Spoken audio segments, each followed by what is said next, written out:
Welcome to That 30 Show, a podcast where we talk about the good, the bad, and the surprising parts of our 30s. I'm G, and I'm finally 30. I'm excited to find out if 30 really is the new 20, because if it is, then the best years are yet to come. And I'm David. I'm entering my mid-30s. I used to have no back pain or trouble sleeping, but now I live off a healthy diet of self-help books and dream of being in bed by 10 p.m. every night. Join us each week as we try to figure out together what life in your 30s is all about.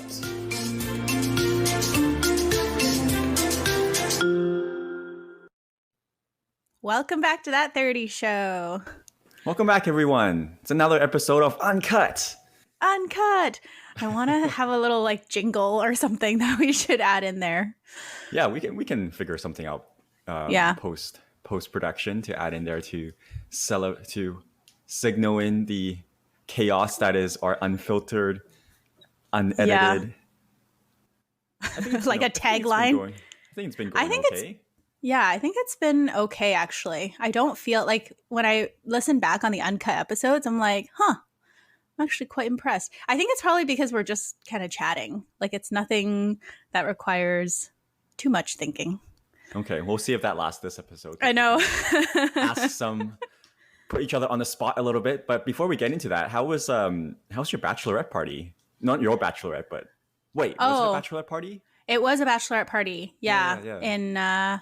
In wine country last weekend. It was so nice. Like, we actually ended up just staying at the house most of the time because so where we stayed, it's called Peachland, and we didn't really do our research before that Peachland Cabs is one guy and he owns 2 cars, and that is the extent of transportation in Peachland. And which surprised me because there's a ton of wineries in Peachland and Kelowna, that kind of area, the interior of BC. And I would think that there's a ton of transportation to get you around from winery to winery or whatever because people are drinking. But apparently not. You're supposed to book tours, and there's no mode of transportation. So we ended up staying at the house the whole time because we would have to take 2 cars, and so that was surprising. Like you didn't want to just drive yourself around? What I don't. Well, understand. we did end up doing that for dinners and stuff, but we also wanted to drink and have a good time, so we didn't want to drink and drive. Oh, I see. So you didn't actually end up going to a lot of wineries then? Like, it wasn't a winery tour; it was an Airbnb staycation almost. Yeah, it was more of a staycation, which was fine though because we paid a pretty penny for that house. The views were incredible. I saw photos and videos of your patio, and I'm like, don't know how much that Airbnb cost. Yeah, it was very expensive. So the fact that we actually had a whole day there to just enjoy it, awesome. It actually worked out really well. Yeah, so It was a bit more chill, but it was fun. Like I said, I love Kelowna. So. The other thing I wanted to get your quick thoughts on was you had a really recent amazing accomplishment. Do you want to tell our listeners about that? Yes, I was going to mention it. But I went running for the first time in many, many years because that was on my bucket list resolution, do the hard things kind of thing. Yeah. I did a run club. Or joined a run club. Well, I don't want to say I joined a run club because I only did it once, but I went running with a run club on Monday. It was a 5K. I don't think I've ever ran a 5K in my life. So I think the most was 3K. Yeah. Did you you haven't been training up for it. You just been. No, I didn't. I honestly was okay. So before I actually started running, I was actually very, very nervous. I try a lot of different fitness classes and workout classes. I don't usually get nervous, but I was my heart was pounding before this run. I was like, why am I so nervous right now? Yeah, why? I don't know. I think it's just because when I used to run, every time I ran, I didn't have the best experience. It just hurts, right? Everything hurts. So, but it was okay. 5K. Well, don't be humble. You smashed it. I could keep up. So 5K, I think my time was 28 minutes or something like that. That's insane. You're totally downplaying it. Like it's 5K is not hard, but it is hard when you aren't running regularly. Like if you haven't run for even a few weeks, you don't just go out and run 5K unless you've been a lifelong runner. So you just randomly went, like for me anyway, I sort of not trained up, but I slowly progressed towards a 5K in this past year. Before, when I first started running a little bit more, I didn't just go out and run. I think I first started off with like a 3K and then a 3.5K and then a 4K. Yeah. But you're like, oh, I honestly hate running. Yeah, I didn't really know, like, I don't really understand the pace, like what the pace means or like the distance. Like, it just didn't register in my mind. So I was like, okay, there's this like hour-long run club. So the maximum amount of time I'm going to be running is an hour. So I'll just go. Yeah. Well, your pace was 5:38 for those who know what that means, which is pretty damn impressive for someone who doesn't run. Thank you. Yeah. So do you think you'll do it again, or? Well, the next day I was like, oh, I feel totally fine. It's totally good. I can go running again. And then the following day, oh my gosh, I woke up and my ankles and my feet were hurting, which makes sense because I don't have ankle day in my training regimen at the gym. So it's not strengthened. So yeah, I mean, I think I'll try it again though. It was actually pretty fun. I was expecting it to be a lot worse than it actually was. So it's good. That's awesome. Congrats. Mm-hmm. I do find, like, I don't know how the body works, but it's the second day after intense exercise. Yeah. That your body really feels it for some reason. Especially if you're working the muscles that you don't typically work on. I probably need some better running shoes too. So yeah. Well, something I wanted to give a quick shout out on before we get into things is over the past couple of weeks, I've noticed that we've had a slow trickle but increase in our ratings and in our subscribers. Yay! So I don't think we really acknowledge it too much. And I just want to say, like, to everyone who has been listening, but also if y'all have been recently subscribed or give us a rating, really, really appreciate it. We're not here to become viral, but we put a lot of work in. We try to put out quality content and something that's relatable and interesting. So when we see that sort of improvement, I think it gives us some encouragement, right? Yeah. I love you guys. Thank you so much. Yeah. But we do want to, I think our next step is we want to try and grow this outside, like to more people, outside of maybe people that we know, because we haven't been marketing it outside our personal social medias. So if y'all enjoy it and you've, or maybe have a friend or two that I think might enjoy it too, give them a plug. We would appreciate that. But I just want to thank everyone who's been listening and also subscribing and rating us. I think one of the things that we want to improve on, or not even improve on, just to start, is our social media presence. We have to think about how we're going to do that, but I think that's kind of our next step. It just takes so much time. If anyone wants to improve, if anyone's working on their social media resume and they want to take on some pro bono work, and they want to be able to say in their resume, social media manager for podcast, increased growth by 1,000%. Very easy for you to do that. So come and volunteer. Let us know if you want to help us grow. Yeah, if you want an internship. That 30 show. An unpaid internship. Yeah. Honestly, it's very easy for you to grow us by 1,000%. So give us an email. Benefits for all. Yes. Yeah. So I think a few episodes ago, actually not a few, a while ago, we had an episode where Olivia, who was just on last week, interviewed us. And I thought that we maybe should do another episode where we get to know each other a little bit more, help our listeners get to know each other a little bit more.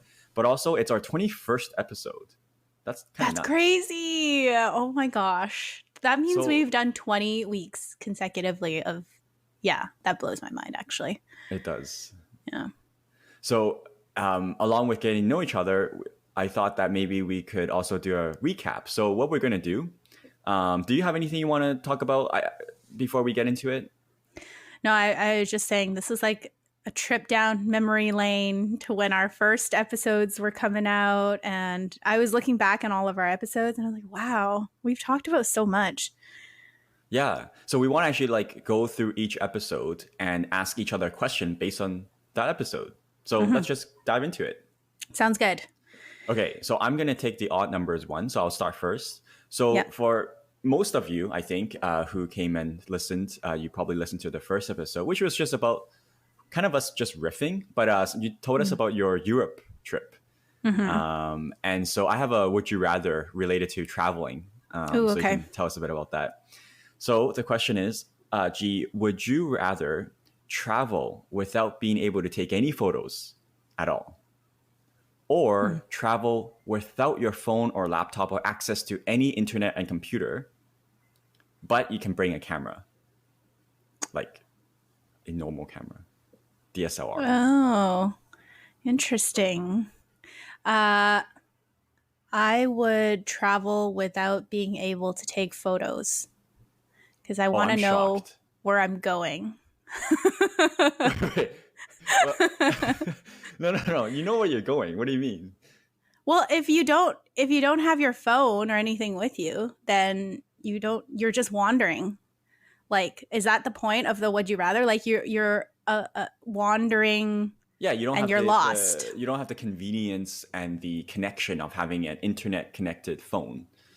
Yeah. You can't talk to your friends as easily, but you have maps. You have the tourist.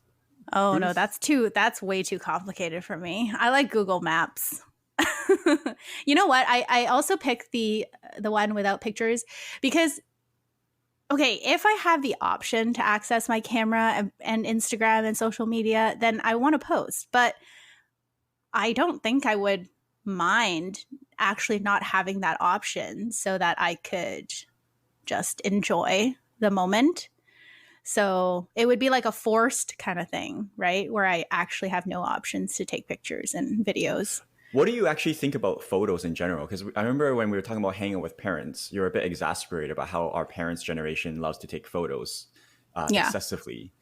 And there's an argument to be made about being in the moment. And I think I've read studies about people have high reported happiness levels when they don't take photos. Yeah. Are you someone who likes to record things when you travel and you're like, oh, it's basically like, if it's not on Instagram, did it really happen? Yeah.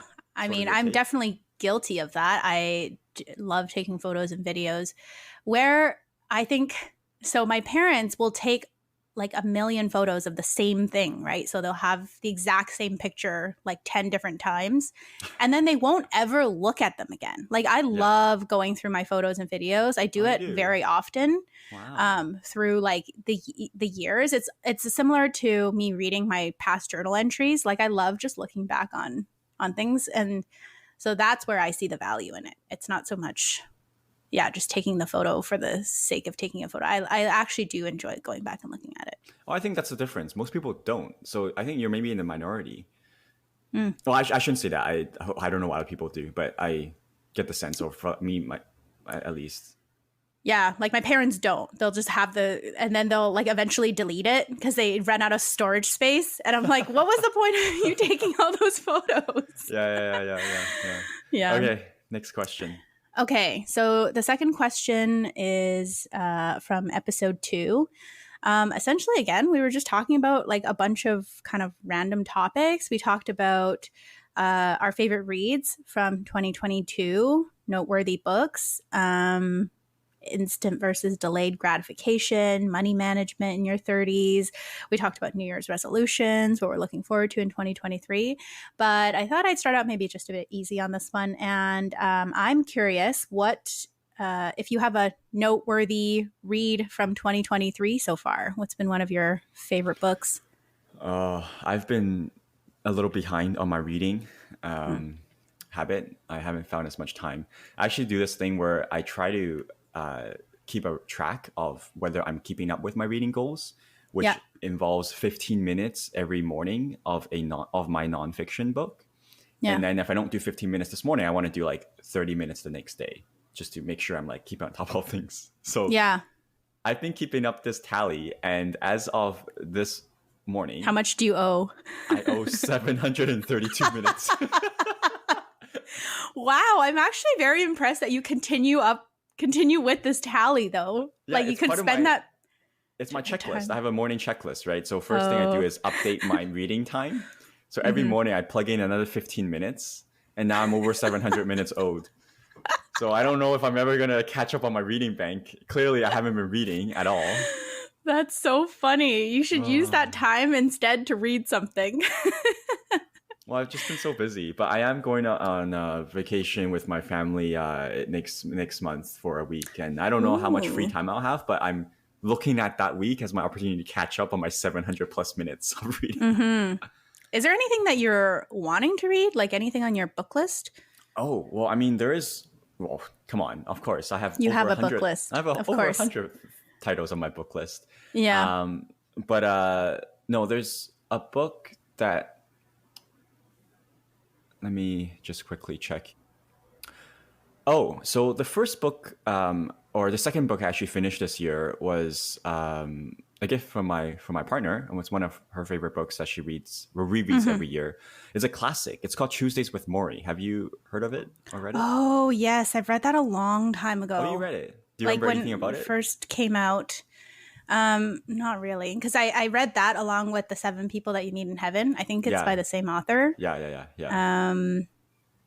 But anyway, yeah. it was great because it's about Morrie is the name of a professor who finds out that has a few months left to live, and then the book is written by a student who reconnects with Morrie and visits him during his dying months every week, just to have chats about life. And then every chapter is about like a different category, like of life topics, like friendship or love or career and stuff. And it's a book that just sort of reminds you about what are the things that matter in life, the relationships that you have, the impact you have on people. Yeah. And it just it's a very refreshing reminder to help you refocus on the things that matter when it all comes down to it at the very end of the road, what really matters. Very existential book. Yeah. You're like, you know what they say at it's like, no one at your funeral is going to be like, oh, David always wished he spent more time at the office. It's not that, right? It's like David always, spent a lot of time with his kids or his friends. So yeah. If you haven't read it, it's one of the all-time classics, and I'm so glad that I had a chance to read it. Nice. Yeah. Okay. All right. So episode 3, I'm not going to list all the topics. We talked about a lot of different things, but one of the things is you told us about your food poisoning saga with shellfish. Is that like firmly in your past now? Does that still come up in your mind? Because it seemed like pretty freaking traumatizing when it happened. Oh, well, every time I see someone posting about oysters, like they're at happy hour eating oysters, I'm like, ooh. Okay, so you mentioned that you may never eat shellfish again. So my question is, imagine, okay, this is a bit morbid, but you know how people on death row, they get one last meal? Have you heard about that? Yeah. So anyway, you're not on death row, but imagine that it's your last meal for whatever reason. Yeah. And you can eat anything you want. Mm-hmm. What is it? What are you eating? Oysters. No, I'm kidding. Because I won't have the risk of Oh yeah, that's true. You can literally just eat I could have so many oysters. Yeah. Oh my gosh, I'm on death row and what my last meal is? Oh wow. I don't know. I think I would I honestly would eat like pho. Like I would just eat my favorite food. I thought about answering being like, I want to eat caviar and bison or whatever, all those fancy foods. But like, why would I want to eat something that I don't know if I like or not? I'd rather just stick to my favorites. Sushi, pho. I actually think that's a pretty good answer. And I think that's actually what a lot of inmates say. They just want a burger or something. Yeah. It's what they are used to, what they really like, and they're never going to have it again. So they just want to go back to what they really love. So it'll be pho for you. I think pho is a common enough eating item that people know about it. So what is your go-to pho order? It's like the everything like the house special. Yeah, yeah. Everything included. I like everything. So I grew up kind of eating all those like weird parts Intestinal of the stuff. yeah. So I kind of enjoy that actually. Oh, all Wow. right. That's crazy to think about. Like your very last meal that you get to choose. Anyway. Okay. So episode 4, we talked about trying new sports. We talked about the Netflix ban and how I'm still you off it. Are you? Yeah. So Well, I you've think been like I know like Black Mirror's out or coming out or something, and yes, so I that's on my gotta. list to watch. Yeah. Okay. Yeah, and then we also talked about some conspiracy theories. So, my question to you is what is your either favorite conspiracy theory or something that is just like so mind-blowing and wild to you? Well, we talked about aliens, so I'm not going to get into that too much. But if Mhm. you've been following the news or the alternative news, I guess there's been some crazy shit happening. Do you know what I'm talking about, G? Not recently. Okay, yeah, you're not perusing that aisle of the internet. No. There's been whistleblowers coming out. They're saying that are part of the intelligence, community and whatnot. Mhm. Like apparently legitimate people, for example, saying that the U.S. government has in its possession 12 alien aircraft and 6 that are operational and 6 that are not, and just crazy UFO sightings and people coming out of the woodwork saying like, "Yeah, I've been keeping silent on this." Anyway, so I'm like 100% into aliens are here. They're among us.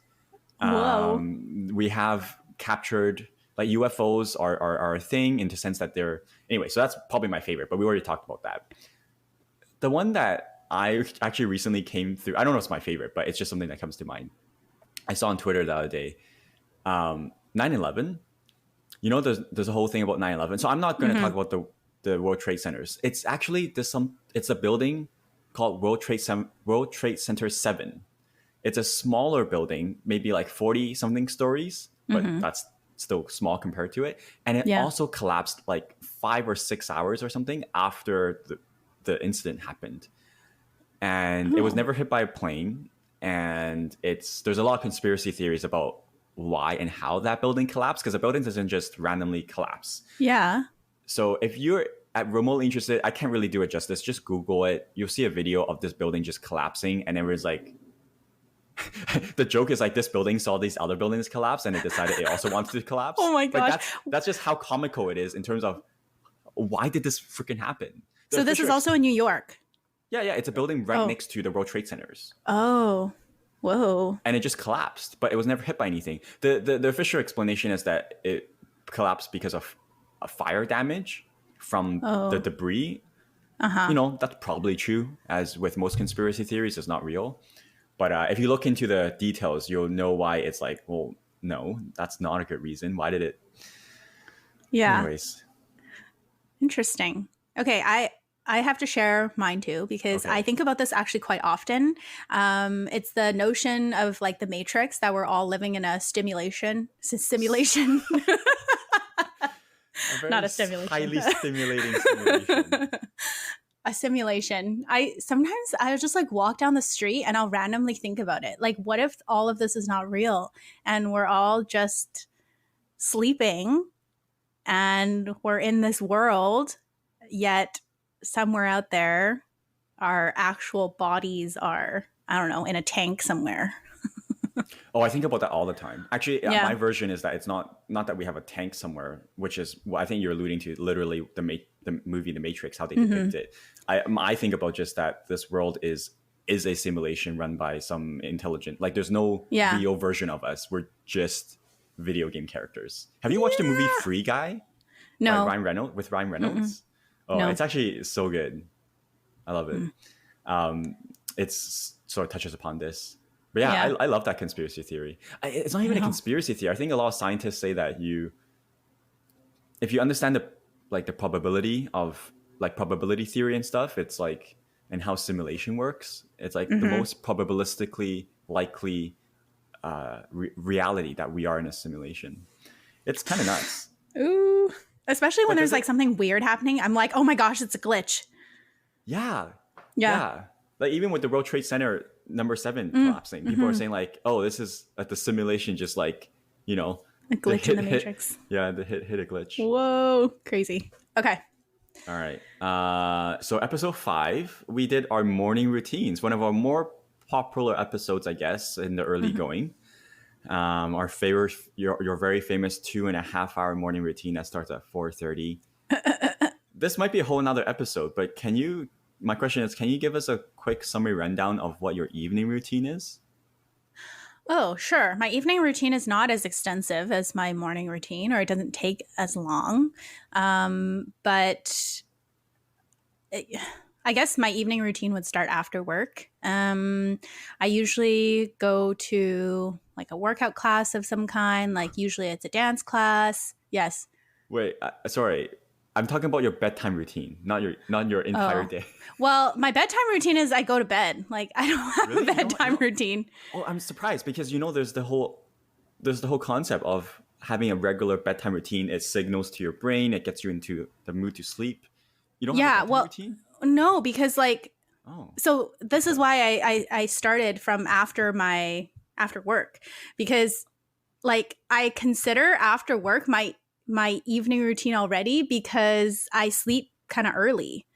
So like there's not that much time between after work and my sleeping time. It's like 4 hours. Then continue your answer. So after the workout class, I come back and I basically just get ready for bed, to be honest. What does that look like for you? There's nothing to it? You just shower, you just like, there's not.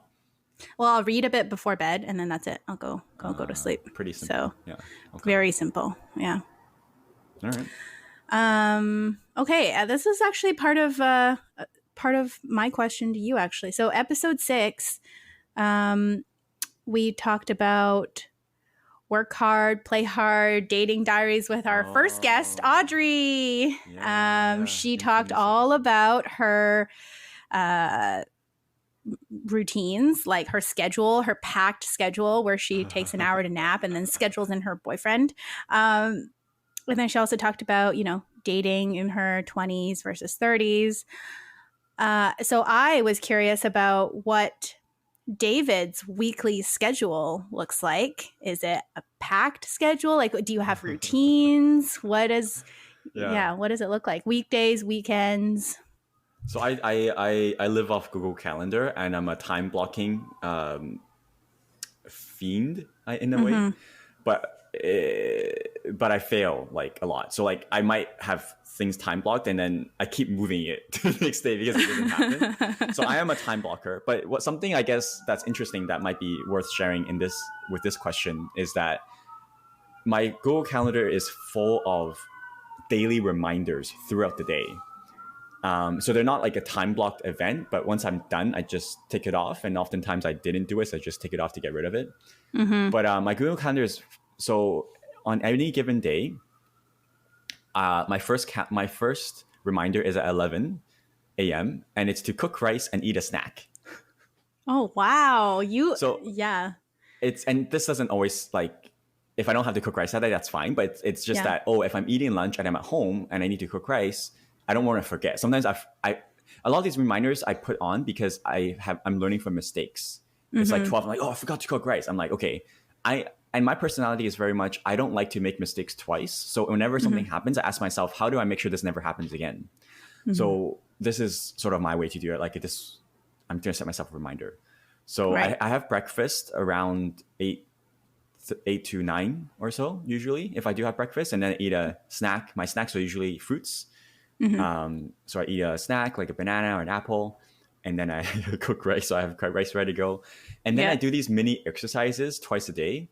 It's like 2 minutes. And then I just do 20 seconds of push-ups, 20 seconds of squats.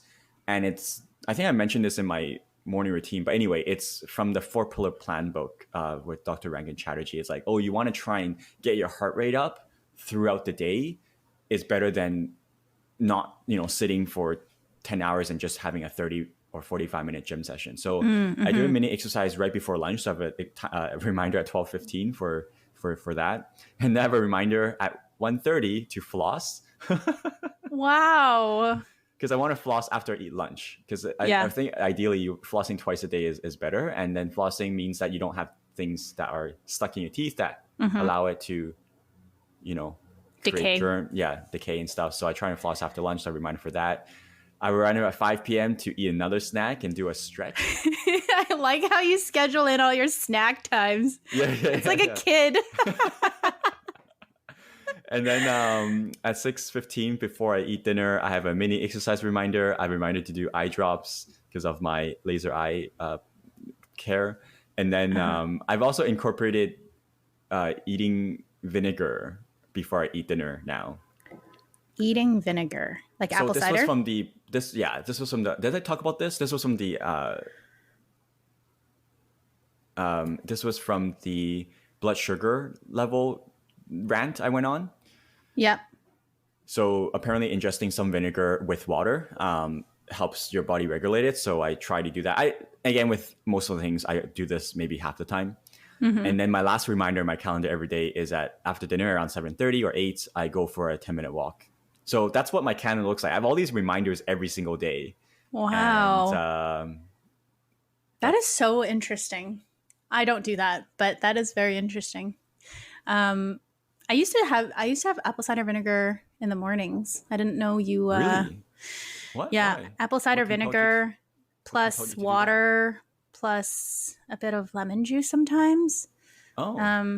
Again, I read it helps to regulate your blood sugar levels, right? And it also helps with digestion, I think. Oh, interesting. Cool. So you are ahead of me on that. All right, let's move on. We're about like less than halfway through, and we're halfway through the episode. So yeah, let's get through it. So the next episode, we talked about hanging out with parents. We talked about traveling with your mom to Florida. I talked about going on a cruise or honeymoon with my mom. So I had trouble thinking of a question about this, but I think one of the most pivotal, not hanging with parents, but parental experiences that you have as a kid or as a parent is the moment when you talk about the birds and the bees. My question is, do you recall your parents having that conversation with you?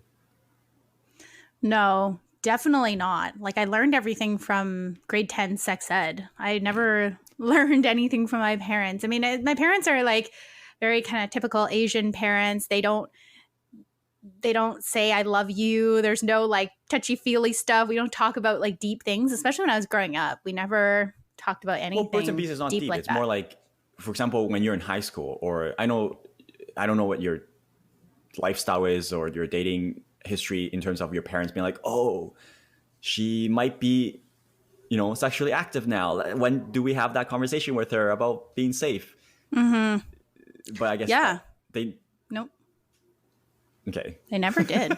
so they're just like, okay, we probably know our daughter's potentially out and about, but we're not going to have that conversation. Yeah, there was never really any conversations about like boys or sex or anything like that. So even though you're very close with your mom, right? You say you guys talk about everything. Yeah. Well, that kind of came later. So when I was younger, not so much. I kind of just did my own thing. I was pretty responsible. So my parents just trusted everything I did. Like I didn't have a curfew. I didn't have any restrictions on who I was allowed to see and anything like that. Because I think they just knew I was like. They didn't do like, oh, you can't have you can't date in high school or something. No. They were very chill parents. Well, in that way, they're not as typical stereotypical Asian. Yeah, maybe. Especially for a female. I know this is sexist, but it is something I think that is stereotypical. Maybe not. Correct me if I'm wrong. But having a curfew or restricting your freedom as much because they're afraid of you being, I don't know, attacked or hurt. I don't know, something like that. You know what's so interesting is that you know how like little kids will make the argument like all my friends are doing it, which almost basically never works with parents because your parents are like, okay, well, you're not all your friends. If they're like, oh, my friends get to go out until like 1 a.m. That actually totally worked on my parents. Like my parents were like, okay, well, if all your friends are out until midnight, you can stay out until midnight. Like, oh, interesting. Now I'm shocked that was their parenting mentality because I don't think that would ever work on me. But yeah. All right. Interesting. Okay. Next question. Okay. Episode 8, we were put on the spot Olivia came on, asked us some deep questions.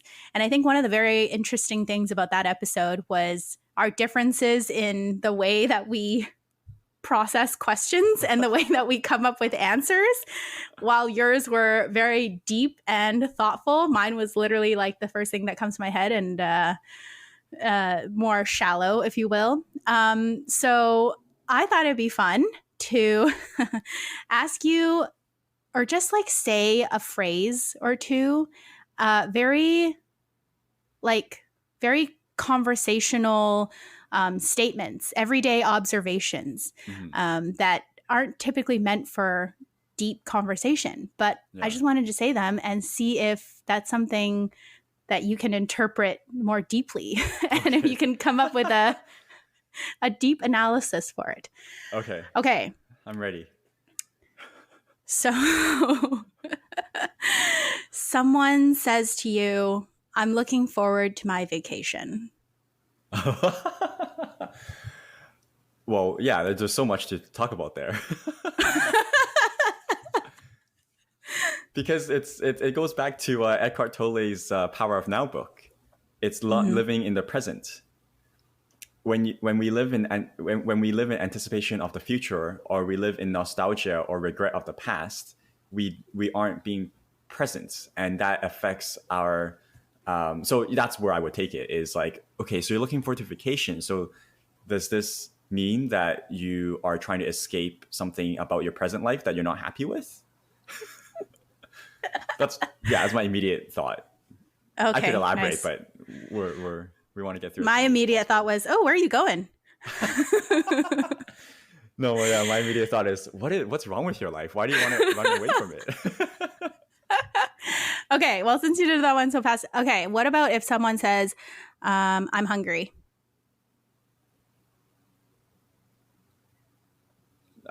Okay, that's a good one. I guess I did nothing immediate. But if I had to choose, I would probably talk to him about the benefits of fasting and how our human body in modern society has been spoiled. And that, like, oftentimes when we're hungry, we're not actually hungry. It's because we have conditioned ourselves to think we need food when we don't. Well, I'd ask what they're having for lunch.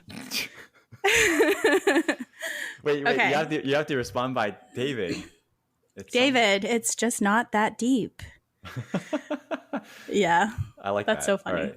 Well, maybe we can have that as a recurring segment if we run out of ideas in the future to not run out of ideas, but to change things up. Yeah, we'll call it David. It's just not that deep. Yeah. I love it. Okay. Moving on. So on episode 9, we had a quiz about adulting to see how well we are as adults, how good we are at adulting. So what is some? Yeah, again, I didn't know if this was a good question. I couldn't think of a good question, but my question that I thought about was, what is something that you do now as a 30-year-old that your university self would be very surprised about? Something that you never thought that was like, oh, this is something that G is doing or is part of her life. If you were in university.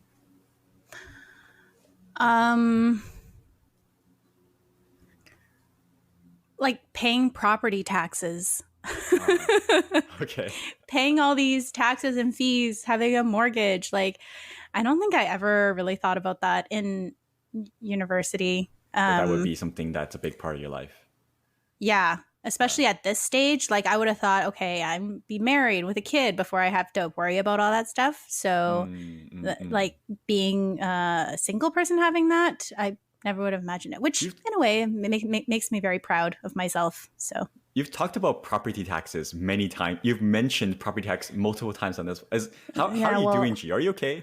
They're due in July. So have they increased? Because I heard some news about the federal or provincial government increasing property tax. Yeah, maybe. It's property tax. It's property tax is just the first one that comes to my mind. But home insurance, like, oh my God, don't even get me started on home insurance. It's like crazy. It's so expensive. Okay. Anyway, episode 10, we had on your sister, Brenda, to talk about being child free, child friendly. And then also she shared a bunch of tips on, working with children. My question is, let me pull it up. Are there any specific reasons that would influence your decision to have or not have children? Well, the first thing is if my partner wants to have kids is the Okay. biggest variable. Yep. If they don't, I respect it. If they do, I support it. Mm-hmm. The other would be how much support will we have as a partner during the hardest first years, aka are our parents around to help? Yeah. Neither my partner or myself have parents that live in the city or in the country even.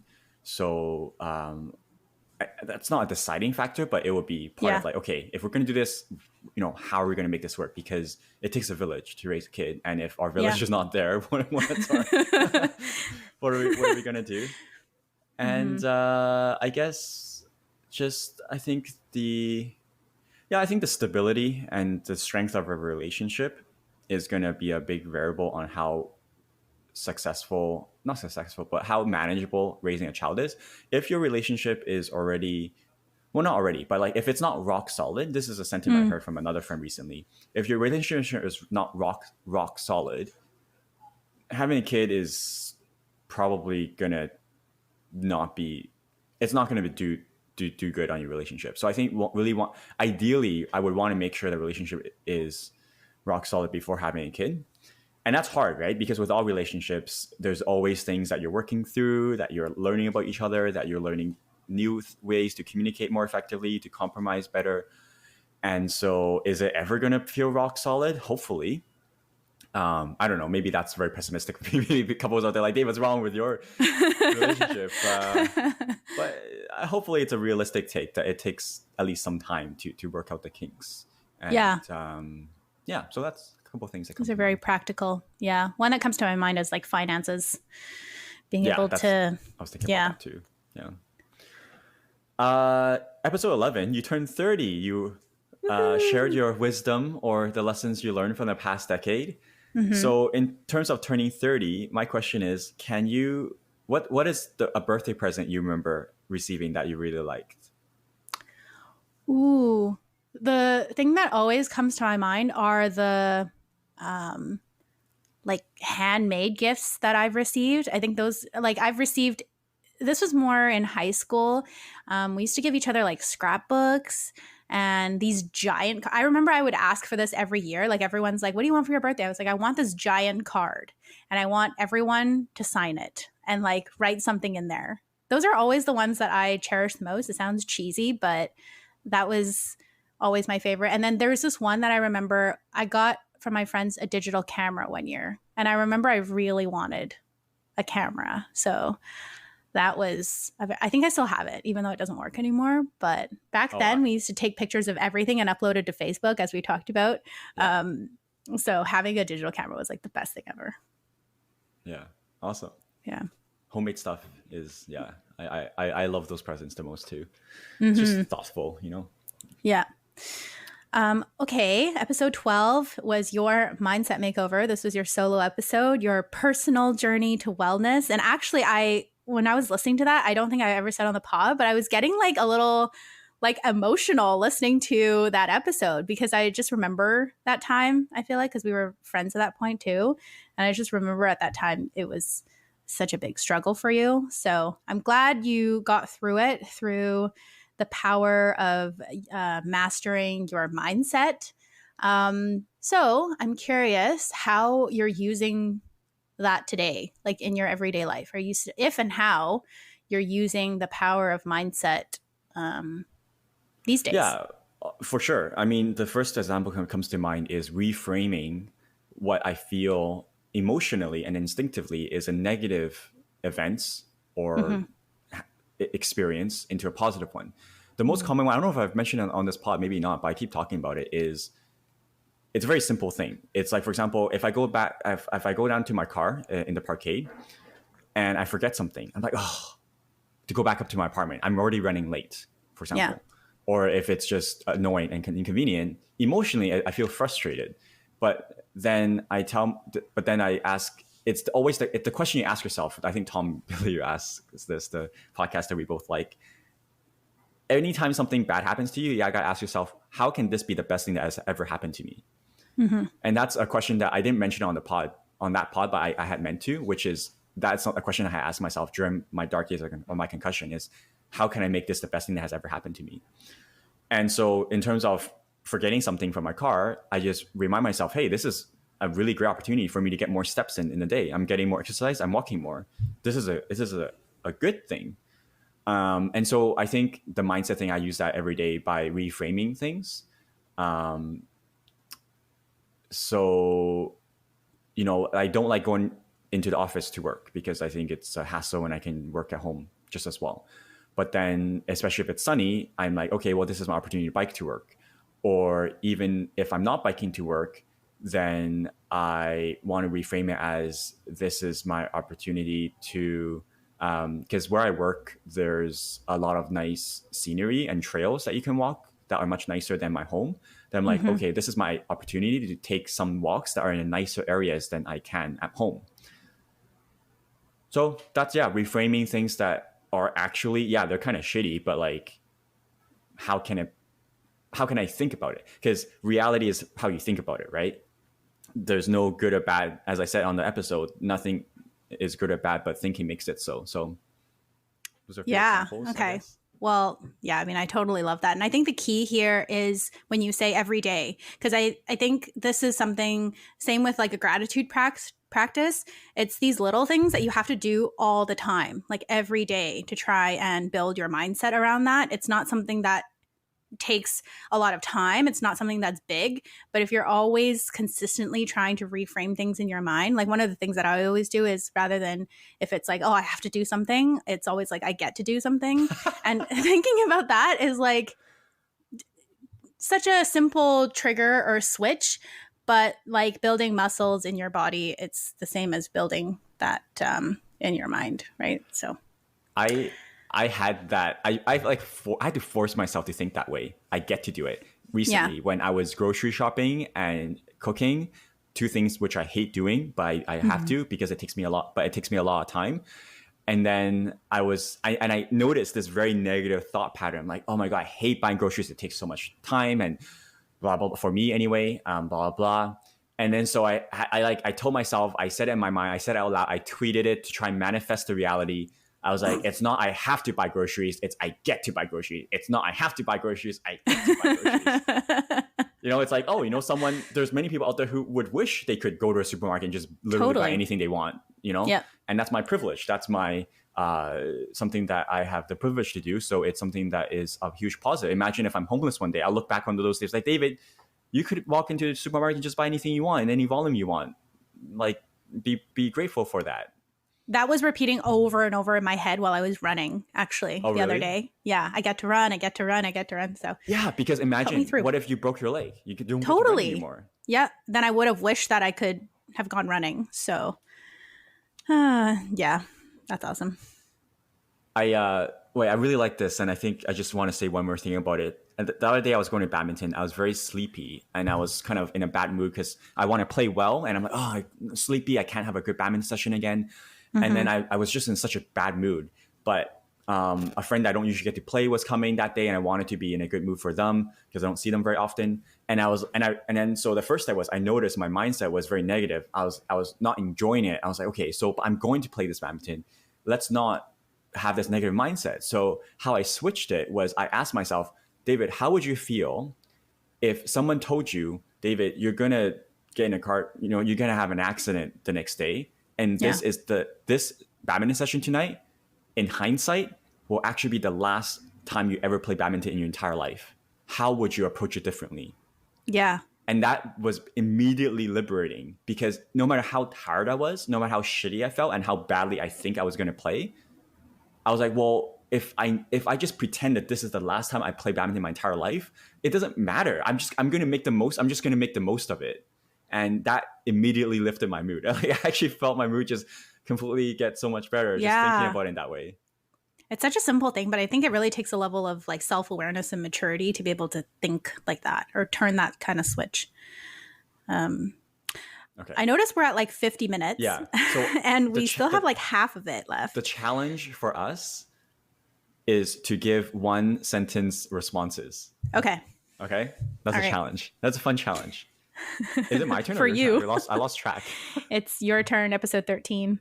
So episode 13, we had my friend Preet on, talked about her amazing, beautiful journey to walk into her true self, find a career that gives her joy, find a city that gives her joy.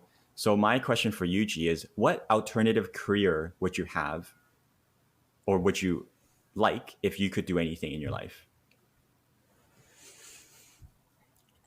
It's going to be cliche. Something related to traveling and photography. Traveling photography. Taking So pictures like being a travel photographer. Yeah. Taking pictures of different things. And I'm not good at photography. So like, yeah, this I was would gonna just be like, be a really alternate thing. Are we trying to be realistic here? Do we have to be realistic? Let's in the interest of time, let's move on. Sure, travel photography. Okay. Yeah, very cliche, but I'm just like, gee, do you even photograph? I would be a marine biologist if we were going more realistic there. Okay.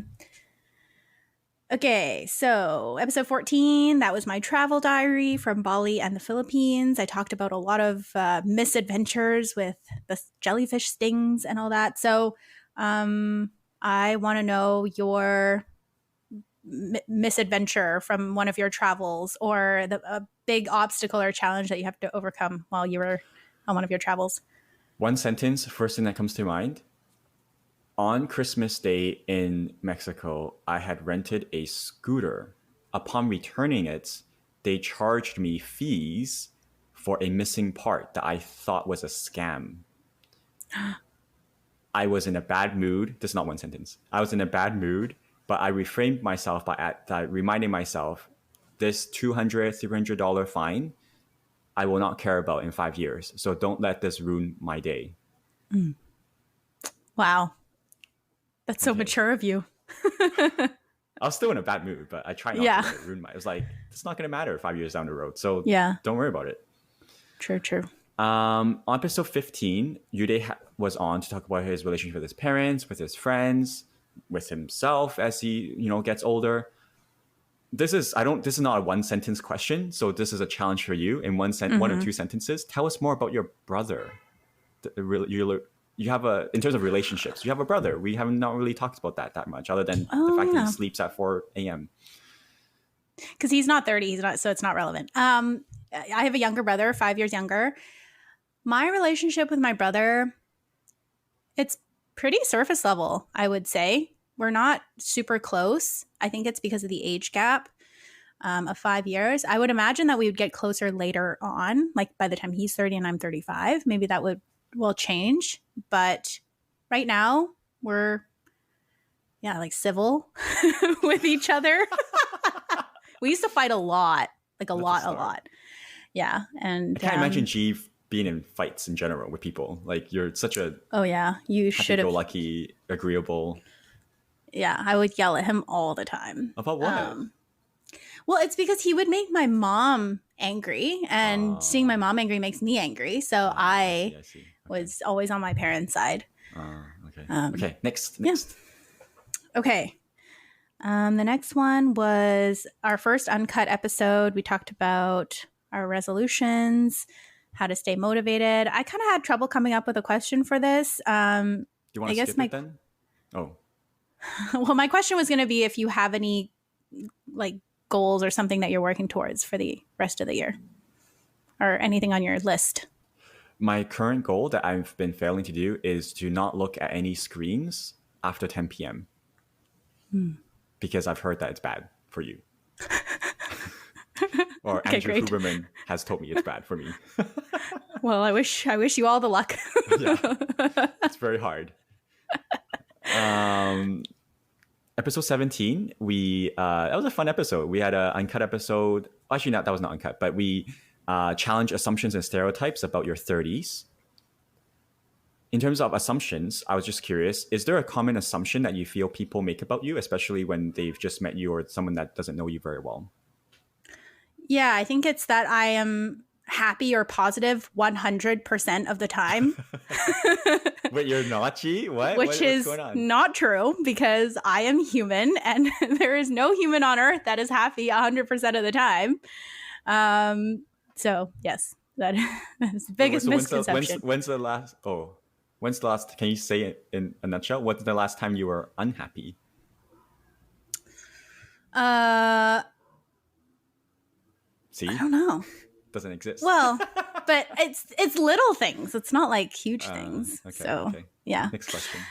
Okay, episode 18, we had on Henry, who is talking about being a new dad.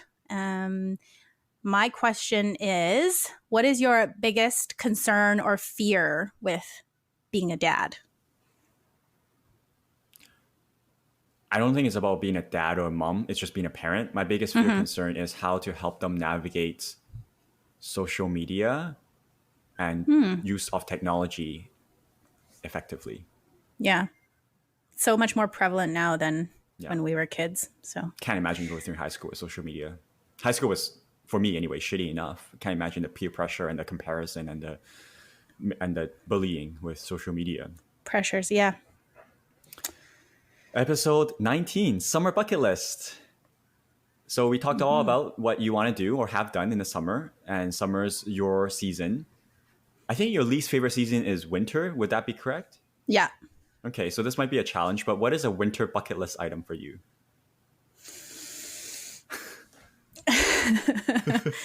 Why are we talking about winter? Winter bucket list.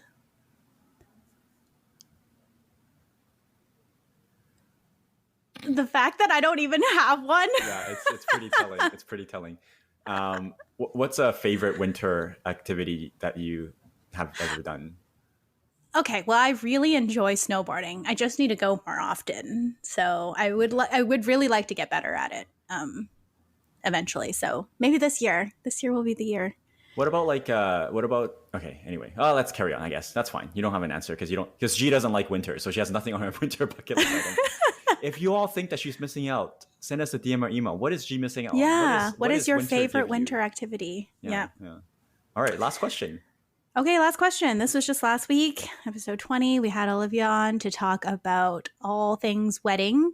And you mentioned that it would only be kind of like worth it to you if you had all of your, if you just had what you wanted to do at the wedding and not just like the whole cliche, like what you're supposed to do at your wedding. So like, what does your ideal wedding look like? What would be included? Karaoke. Okay. Oh, that's so fun. A buffet of Japanese food. Okay. No dancing. Maybe spending the afternoon playing board games with my friends. Like everyone, or like a board game tournament. So like there's everyone's playing board games, and then the whole day, and then like you like tally up your score and see who's like won the most games. Okay. And then you have a sushi buffet, and afterwards you sing your heart out. Yeah. Oh my god. Oh my god. That's wow. so exciting. On that happy note, that's our episode. Yeah. I don't know. I mean, I don't know if that's not realistic, but that's just what comes to mind. You just talked about all your favorite things. Yeah. I think what I want to do, sorry, I haven't told you, G, about this, but instead of having my outro, I think we'll just end with some of those housekeeping things because it's more sincere and more natural. Is that okay? Uncut. Yes. Yeah. Go for it. So on that note, if you enjoyed this episode, please, if you haven't already, give us a 5-star rating on Spotify, on Apple Podcasts, tell a friend about it so that we can spread the love and spread the joy, spread the mindsets, things that we talk about. And yeah, thanks so much for tuning in. We'll have another episode next Monday. Next Monday, we are talking to my friend Jono about his identity journey. So we'll just leave it there. Exciting. Yeah. Okay. Thanks for listening, everybody. Thanks for tuning in. Bye. Bye.